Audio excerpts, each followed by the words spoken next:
Yo, yo, yo, what's going on, everybody? You like the Wibble Wobbles?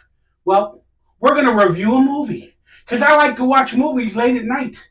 And since I lie down in bed so much with my heart issues and everything else, let's talk about it. What are we going to talk about on today's movie review? Well, I watched a movie that I didn't think was going to be any good because it tanked in theaters. I'm talking about The Fall Guy. Please hit that thumbs up, that like, that subscribe button. Consider donating, becoming a member of this channel for early and exclusive content. And if you guys would like any merchandise, there is a merchandise store down below. Get some autographed headshots from some of my career accomplishments and or TV shows, parodies, t-shirts, and stuff like that. There is a donation portal below. If you just want to straight hook me up with buying me some tacos. Some midnight tacos, some toilet tacos that you guys like to call them, apparently. All right, so The Fall Guy. It is loosely based off of a TV show in the 80s starring Lee Majors. I do not remember watching The Fall Guy. I remember the theme song because I was getting into theme songs a lot in the 90s and 2000s. And good job, he's the unknown stuntman. I forgot all the words, but I remember the theme song. So when this movie came out a few months ago, I was actually willing to watch it. It looked pretty fun to go and watch it in theaters. And then I had a night out hanging with the boys, and this was one of the options to go watch. But we ended up watching Civil War because I convinced them all in my political times to watch Civil War. But Fall Guy looked kind of interesting to me. And I did see the promotional run that Ryan Gosling did at Universal Studios on the Waterworld Stunt Spectacular that used to be the Miami Vice Stunt Spectacular. And I used to hang out at Universal Studios so much. I had yearly passes and I would go to auditions. I'd stay on the sets. Like, that was my childhood. So I really was interested in watching The Fall Guy, but I didn't get a chance to watch it. And then it came out in theaters, made $25 million or something the first weekend. And then literally it was gone from theaters 2.5 weeks later.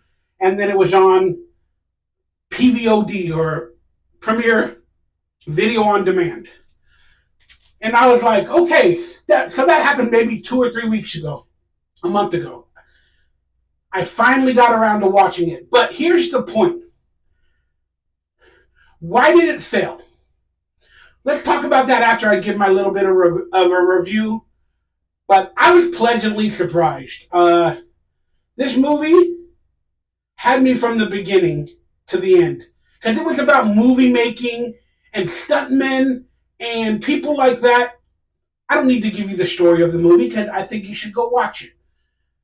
But it was like a love letter to the stunt community. And there were some little quips and jokes in there where, like, Ryan Gosling was asked a question, something, hey, don't stuntmen get, Academy Awards or Oscars? And he's like, no. He's like, have they ever? He's like, no, there's not even a category in the secondary Oscar awards for stunt people. And you're watching that, you're going, you know what, you're damn right, they should get awards. They just recently announced casting directors will get awards at the Oscars. And thank goodness for that, because so many of them deserve it for the casting of the characters. People think casting is only the main stars. No, it's everybody like me that you enjoy in a film. But it was just really interesting. And apparently it was directed by a former stuntman, Donovan Leitch, I believe his name is. And let's just talk about the movie from its concept. The concept is a stuntman has an accident, is falling in love with an assistant director. He has an accident, he disappears from their life, basically gets out of the limelight, off of being a stuntman and trying to fall in love. Then he gets pushed back into the limelight in a little bit of a murderous scandal or a horror thing that we start to find out that's going on throughout the movie. Basically, it's a bunch of stunts after another, where Ryan Gosling's stuntman character comes back, tries to fall in love again, and reciprocate the mistakes he's made with Emily Blunt. And their chemistry was fantastic. I really enjoyed that. I saw them as good friends. I saw them as lovers, and I saw them as enemies. And there's one scene, probably within the first 20 minutes of the film, that really got me. And then in the middle of this scene, I said, "Yeah, I like this movie. I like this movie," because there's a scene where Emily Blunt, the director of this new science fiction movie that he's now going to be the stuntman for, they haven't talked in a good while, and then they do it on megaphones while he's doing a stunt, and she keeps making him do a stunt over and over again to teach him a lesson for leaving, and then they act out the movie like, oh, the alien character in the movie wants to know, or would have left the other character, and why would they leave that character? They're having basically a heart-to-heart back and forth, and it's hilarious. And you understand the innuendos, and you're just like, and then everybody else is on the set, the crew, the cast, and they're just waiting for them to have their little director act stuntman dialogue about their relationship that they all know is about their relationship, because they all work on the movies together. Then you have aliens in their costumes. Hey, you know what? I had a problem too. I was just like, this movie is good. And it knows what it is. It's like a romantic comedy action film. And it doesn't try to be too much. But there are moments of confusion, like where the stuntman character goes to the house of the main actor because they're searching for the main actor because he went missing. And, then somebody attacks him. You don't know who it is, and there's a big old fight scene, and you're kind of like, why is he getting attacked? Who is this person? Then this person reveals himself, and then everything is all good. But 2 minutes earlier, they were trying to kill each other. Well, you're like, whoa, why was he being attacked and almost unalived? And now you guys are best friends, and now she's picking out wardrobe for him to go to a nightclub. It's just, but the scenes were enjoyable. And the action and the fight scenes were basically one after the other. It probably didn't go longer than 5 or 7 minutes before another amazing action stuntman scene. And I was just along for the ride. I was having a good time. I really was. There's so many scenes in there that are just fun to watch. And then reference back to the Universal Studios, who produced this film as well. The Miami Vice Stunt Show. The main character, Ryan Gosling's wearing a jacket from the Miami Vice Stunt Show. That was eventually replaced by Waterworld. But they were both long-running stunt shows. And apparently Ryan Gosling's character was a stuntman on the Miami Vice Stunt Show, where he drove the boat through the Ring of Fire on the first Miami Vice Stunt Spectacular at Universal Studios. And then in the movie, they placed the exact scenario from the Miami Vice Stunt Spectacular that I used to watch all the time. They placed the exact scenario and boat chase in this movie, and then now he's the captain of the boat, and then he drives it through the Ring of Fire again. And then they had the Miami Vice music in the background. Doom, doom, doom. I'm like, this is fun. It is nothing but fun for the people that, have a lot of these memories. And just the love of stunt and action films from like the 80s and 90s.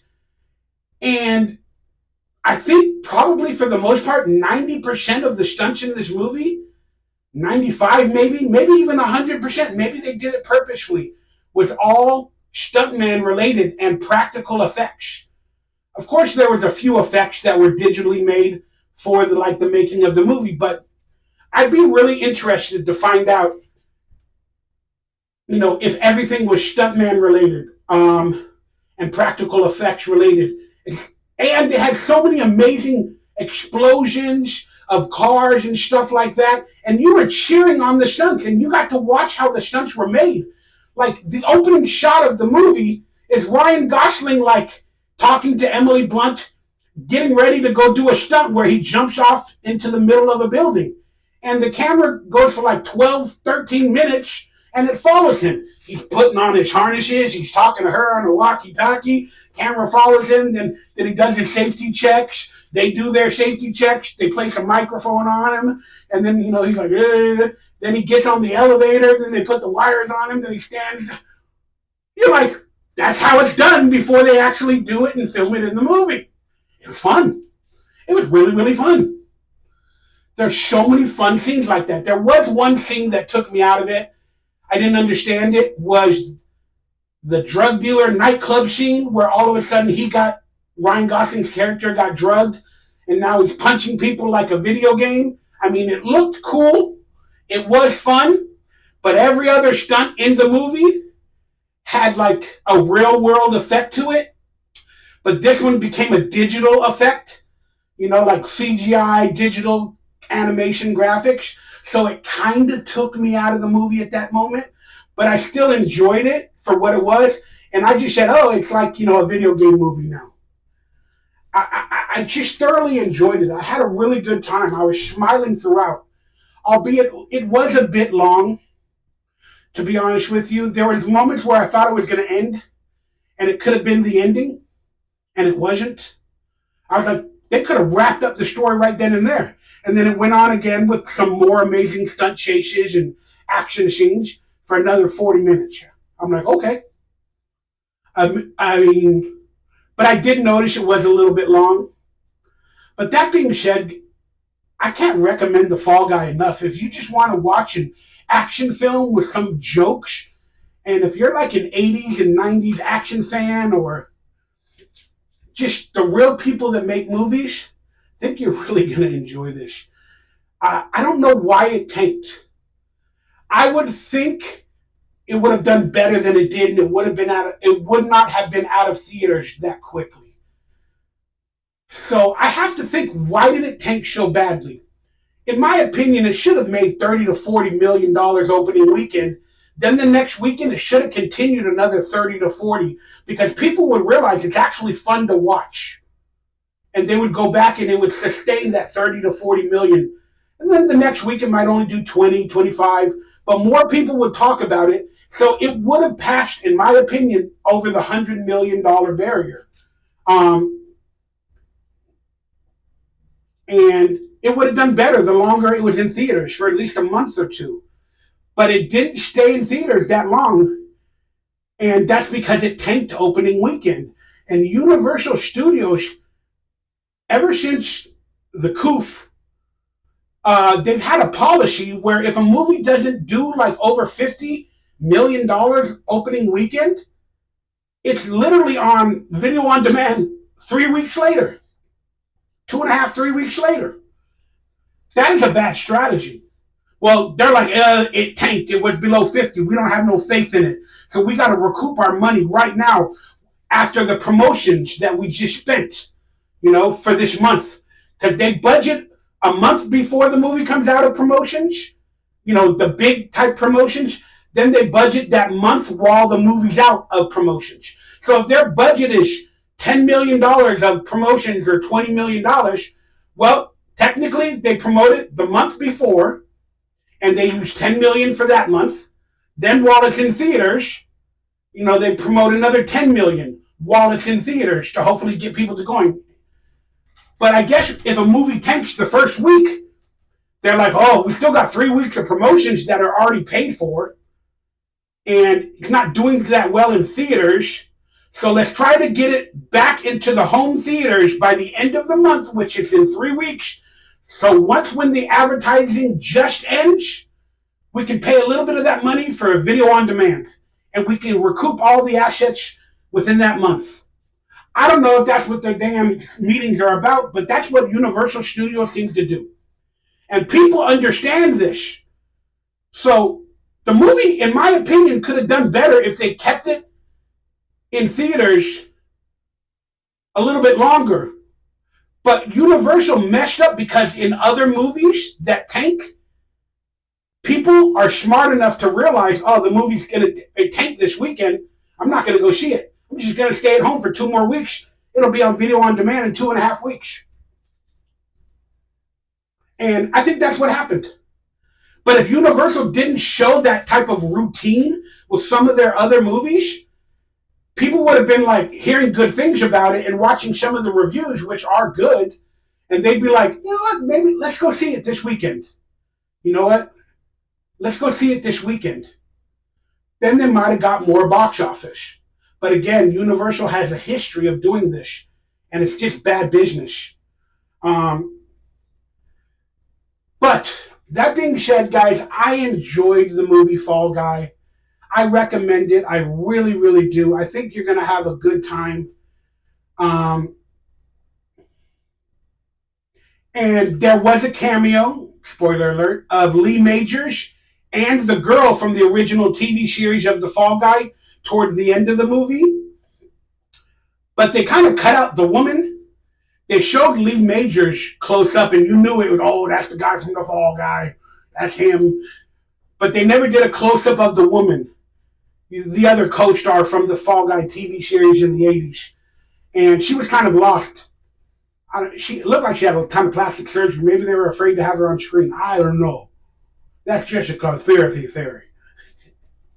But I enjoyed it, guys. Please let me know your thoughts of The Fall Guy. I had an excellent time. The action scenes were fantastic. I laughed a lot. And I just had a good time watching the visuals. It was pretty epic, y'all. It was pretty epic. And I like movies like this. And it sucks when a movie like this, that I had such a good time watching it, I know I would have had an even better time watching it in a theater with a little bit of a crowd, having a good time. There was one movie reviewer, it might have been Chris Stuckman or Jeremy Jans. Those are the ones that I frequent a lot. But they said they watched it in their theater and they liked the movie, and their theater clapped at the end of it. And I believe that because I clapped while watching it. I had a good time. And that's what I want movies to become again. But when they tank and they're on video on demand 3 weeks later, this ain't helping the Hollywood movie entertainment industry. You know, restaurants and fast food chains are disappearing and changing, and nothing's going to be similar.